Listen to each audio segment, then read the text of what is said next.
Good evening, everyone. Well, it's been a while since I've done a Maxime Bernier Twitter roundup, and there are a lot of tweets to get to, so I'm going to get to that quickly after this. But first, CBC reporting, quote, Liberal MP Andrew Leslie won't seek re-election this fall. Interesting. A high-profile Liberal MP won't be running in this fall's federal election. Andrew Leslie, a retired lieutenant general who was elected in 2015, is stepping away from politics after one term as an MP. Quote, I believe it's time for me to take a new path, Leslie wrote in a letter posted on his website. Leslie, 61, served as chief government whip when the Liberals took office and was later appointed as parliamentary secretary to the Minister of Foreign Affairs. He represents the Eastern Ontario riding of Orleans. So I'm going to scroll down right to the bottom here because this is the important part, but it's interesting to note the Liberals have a very slim majority now. They had a very comfortable majority at the beginning of their term, but they've lost people, or people have been ejected, or some people dared to question the Prime Minister and how he is handling the SNC affair. And, you know, they wouldn't play ball and give deferred prosecution agreements. So, I mean, you have to remove them, right? And then you can't have them kicking around caucus questioning you. No. You've got to kick them right out of caucus. Who cares if they're Indigenous females? Oh, the feminist prime minister? No, he doesn't care. He kicks them out anyway. But anyway, all of that aside, he's got a problem even further because in the coming election, incumbents have an advantage, right? You've run a successful campaign once in the riding. People know your name. People have presumably been happy with what you've done, hopefully, right? That's the idea. If you represent what the people want, then hopefully they're happy with the results. But a lot of Liberals aren't returning to run this in this election. And so all of that experience, all of that name recognition goes down the toilet. And I mean, the list is getting longer. One was added today, right? Mr. Leslie. But back to the article, quote, Leslie's announcement comes as the Liberals have been slipping in the polls and following other party incumbents who have said they won't be running for the October election. They include longtime Nova Scotia MP Roger Kuzner, who announced last week he won't be seeking re-election. Kuzner served as parliamentary secretary to former Prime Minister John Chrétien in 2003. Kuzner's longtime friend and colleague, Sydney Victoria MP Mark Eking, sorry if I've got that wrong, who made the announcement in February. Scott Bryson, another longtime Nova Scotia MP and former Liberal cabinet minister, said in January he'd be stepping away from politics. He stepped down as an MP in February and then promptly was picked up by the Bank of Montreal. Ontario MP Boris, oh my goodness, I'm not going to try that, and Kyle Peterson. And so if you want to know Boris's last name, please read the article. Link is in the description. And longtime Cape Breton MP Roger Kuzner will not reoffer. That's not sit for re-election. And Scott Bryson took a Bank of Montreal job weeks after resigning from cabinet. So yeah, there you go. There's updates for him. So on to our Maxime Bernier Twitter roundup. And I tried to kind of pair them together, but there's kind of a trend. There's certain themes that Bernier keeps bringing up, and he welcomes a lot of members of his team. He's filling out his his slate of candidates. And well, it's interesting to watch all of this come together because it's been, a year in the making almost, 8 months or so. And yeah, interesting stuff. So see if you can spot the trends. Here we go. Maxime Bernier tweeting, quote, the next frontier of warmist lunacy. Yep, this will save the planet for sure. NYC considering banning hot dogs and other processed meats over climate change. And here's a link. And we're not going to go into the article because there's so many tweets to get to. And yeah, I'm just not going to get to it yet right now. Maxime Bernier tweeting, quote, you don't get the point. Why the fear-mongering headlines everywhere to get people to believe the situation is worse in their country when it's not, to drum up support for taxes. As McKittrick, sorry, I've got that wrong, wrote, the scary headline only confirms that we are on land. And this is in response to a business financialpost.com opinion piece saying warming is generally higher over land as opposed to oceans, which are 70%. Most of the planet. You would know that if you had any clue, blah, blah, blah. It's trying to shame him for his global warming post, which, that's going to happen. That part of the conversation has been very poisoned. We can't have any kind of discord unless everybody gets on the same page, which is not how you get to a resolution, unfortunately. Okay, back to Mr. Bernier.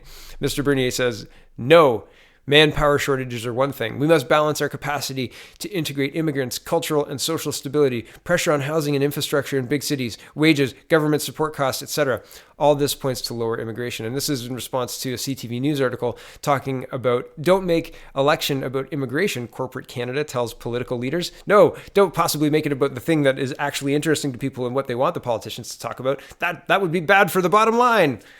Back to Maxime Bernier. He tweets, quote, "It's up to businesses to adapt to the needs of society at large, not to society to radically transform itself so as to fulfill the needs of businesses. Big businesses' lobbies push for mass immigration are not working in the interests of Canadians." And this is in response to his own tweet, and it's just the one we just looked at, so I'm not going to go through it again.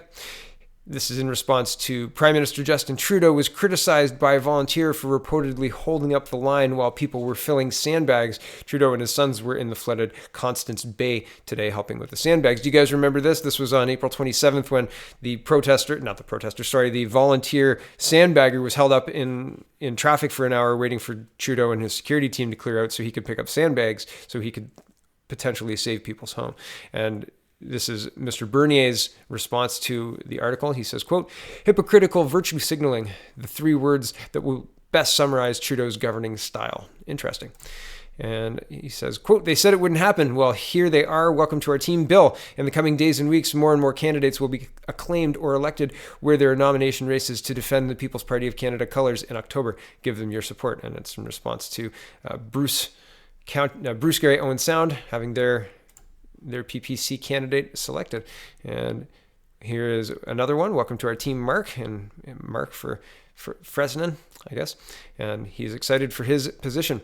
Here's another Bernier tweet. He says, quote, "We're starting to unveil our 2019 election platform. Check out the first topic, equalization. Provinces should not be receiving equalization payments for decades, just like individuals should not be receiving welfare checks all their lives." And again, I'm going to do some in-depth comparison of election plank policies because, I mean, that's what I'm interested in. I'm going to compare them. It's just a matter of getting to it. So, and for the other parties to release their planks, as well as the People's Party to finalize their plank and get their stuff up. So I just wanted you guys to be aware. I am going to go more in depth into this, just not right now. Here's another tweet on equalization. Bernier says, quote, "A People's Party government will reduce the total amount of equalization payments to provinces and make sure that only the provinces with the greatest need benefits from it." And if you want to read about it now, the link to the tweet will be in the description, and it'll be tagged as something. Here's another one on equalization. It says, "Equalization, fairness for all provinces." And the image says, "A People's Party government will reduce the total amount of equalization payments to provinces and make sure that only the provinces with the greatest needs benefit from it. Establish a parliamentary committee to review and make recommendations on a new formula that will avoid the welfare trap and provide poorer provinces with the right incentives to adopt pro-growth economic policies and reduce their dependence on federal money, and ensure that the new formula respects our Constitution, makes provincial governments more responsible for their policy decisions, and is fair for citizens of all provinces." So, interesting stuff. Why are we still spending millions to get this useless seat? Instead, we should withdraw from the UN treaties, accords, and compacts, fight the socialist and globalist agenda that it is trying to impose on the world, and reduce our participation to the UN institutions to a minimum. And this is in response to a CBC Politics article saying costs for Canada's United Nations Security Council bid keeps mounting. I agree with Mr. Bernier, and this is the kind of stuff that gets my vote. I want somebody who's very strong with their stance with regards to the United Nations. I don't necessarily think what the United Nations is doing is positive for Canada or for the world. And with that in mind, I think it's inappropriate for them to be, for Canada to be spending money to get a seat on the Security Council when, I mean, really, have a look at the United Nations councils and the countries that represent, and really think to yourself, are they representative of the things that the United Nations is supposed to be representative of? Are they? I don't know. Maxime Bernier says, again, quote, "Day after day after day, the Liberals are buying votes with your money. Today, it's $110 million for Toyota in Ontario. Support the People's Party of Canada if you want an end to corporate welfare and crony capitalism."